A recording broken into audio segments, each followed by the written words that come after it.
Hi, welcome to Clarity 16.1.2 Feature Supportability Training. My name is Santosh Panchali and I'm a product manager of Clarity. In this session, we'll see how all the unposted transactions can be viewed and managed from a single grid. So, what's new? In this release, we are providing a new grid from where all the unposted transactions originating from any source like XOG or inbound transactions API, timesheets, or manual transaction entries can be viewed and managed. And why is this important? Until this release, there was no single place to view all the unposted transactions originating from all the sources that I just mentioned. In fact, there was no page to view unposted transactions logged through posting of timesheets, for example, or transactions that were imported through XOG or API that are not associated to a voucher.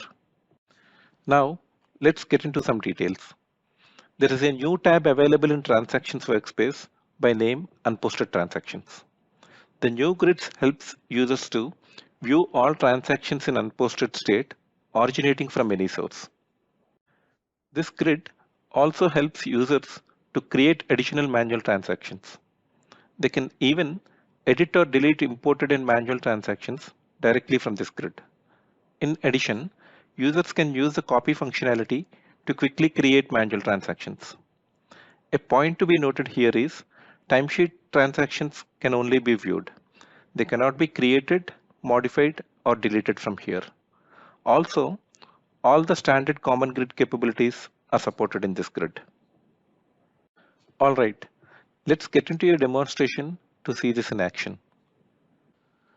I'm logged into Clarity as Ian, who has the rights to manage financials and transactions. Until last release, the transaction entries were viewed under each of the vouchers like this.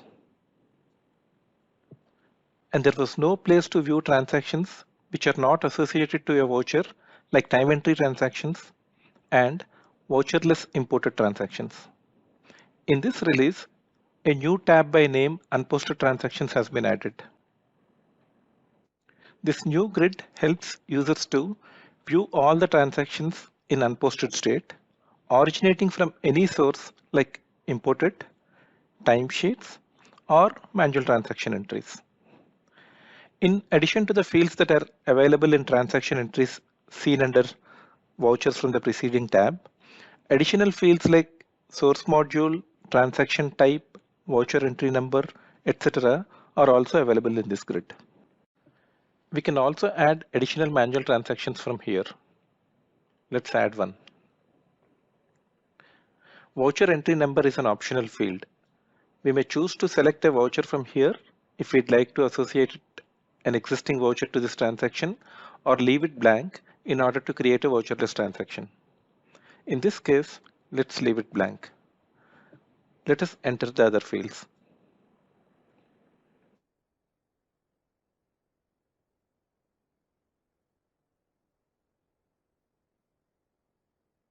As you can see, the transaction got created.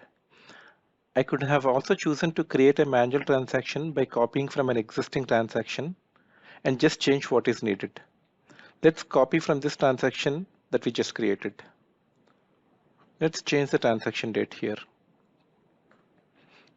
As we can see, the transaction got created in just a few clicks.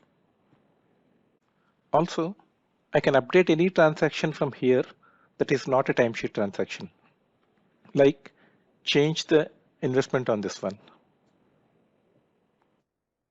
And when I do so, the dependent fields whose values are not valid anymore, like task, etc., are blanked out, alerting me to enter those also. Let's go ahead and enter. Once I fill these values, the transaction is updated. In addition, I can move a transaction from one voucher to another by changing this voucher entry number, like this. I can even delete a transaction except timesheet transactions, like this. Timesheet transactions can neither be updated nor be deleted from here. they need to go through the standard timesheet adjustments flow.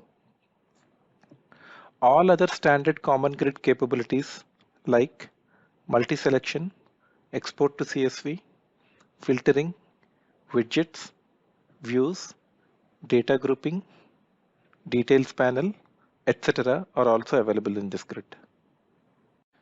This concludes the session on complete visibility into unposted financial transactions. Thank you.